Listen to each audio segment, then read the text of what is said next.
សួស្តីពុកម៉ែបងប្អូនថ្ងៃនេះខ្ញុំមករៀនអំពីរបៀបបង្កាប់ត្រីក្រាំជល់បងប្អូនពូជល់តិចនេះរបស់ខ្ញុំបានគឺអត់មានអីច្រើនទេបងប្អូនមានតែចំបើងប៉ុណ្ណឹង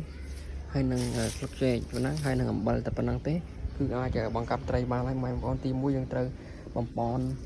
អាចឈ្មោលសិននេះឲ្យវាមានកម្លាំងកម្លែងអញ្ចឹងណាយើងបំពន់ចំណីស្នើឲ្យវាមួយថ្ងៃទៅ2ថ្ងៃឲ្យវាមានកម្លាំងឲ្យវាធំធាត់អញ្ចឹងបងប្អូនតបមកយើងប្រឡែងវាចោលឲ្យទឹកយើងដាក់ប្រវាយហ្នឹងបងប្អូននេះយើងដាក់ប្រវាយហ្នឹងកុំច្រើនពេកអូខេតបមកយើងដាក់ស្លឹកចេកមុនឥឡូវយើងដាក់អំបិលមុនក៏បានដែរប្រៃពេកហ្នឹងវិញ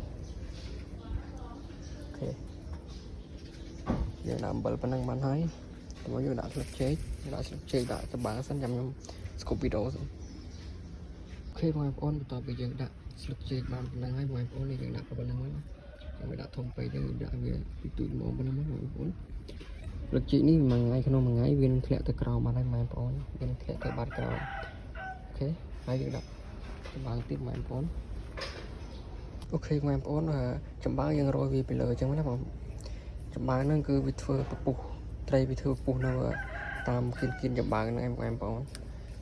យើងចេះមែនណាតាមបច្ចេកទេសរបស់ខ្ញុំនេះយើងដាក់វាអញ្ចឹងមែនណា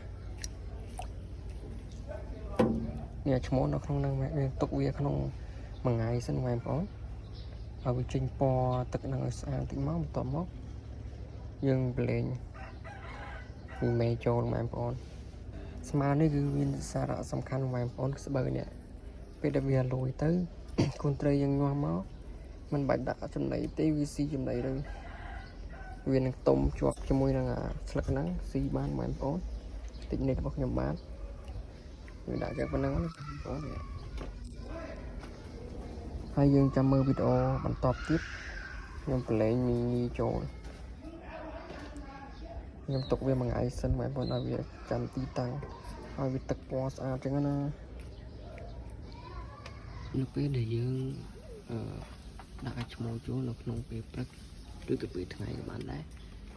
ដាក់ឲ្យវិធីគ្នាចឹងណាព្រោះឯពូជល់គឺយើងមិនអាចដាក់ធម្មជាតិប្រឡែងបានទេដោយសារវាដេញមេរត់ឆ្វែលលើហ្នឹងយើងធីបវាចឹងមកណាដើម្បីដាក់ក្នុងកៅយ៉ាឈ្មោះដាក់ទៅនេះឲ្យវាធ្វើពពុះចឹងបងប្អូនហើយយើងទុកវា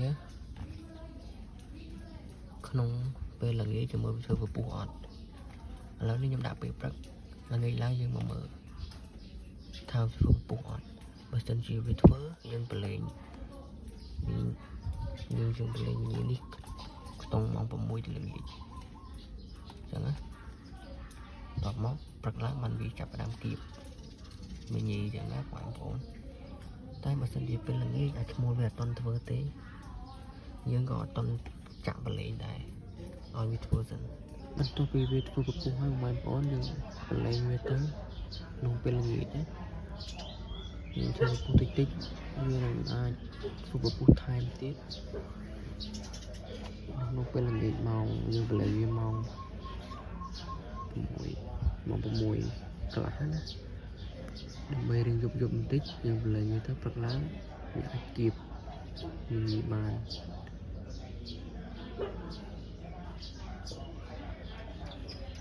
រោគវាមក